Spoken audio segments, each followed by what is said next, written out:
বিশ্বাস করো, সারাটা দিন ছিল যেন মনে হয় টাইম মেশিনে করে একদম ছোটবেলায় ফিরে চলে যাওয়া। চলো দেরি না করে শুরু করি সেই ছোটবেলার শৈশবের যাত্রা।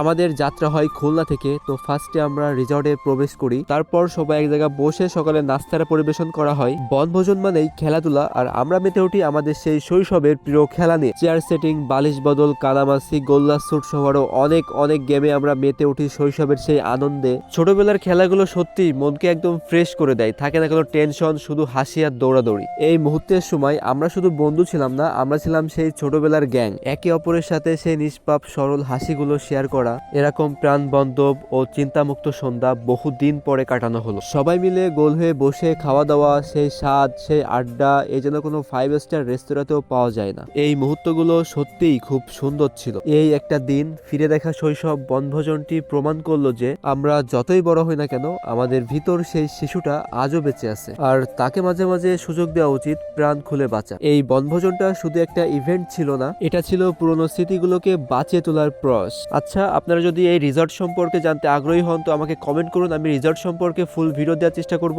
দেখা হবে অন্য কোনো ভিডিওতে। আল্লাহ হাফেজ।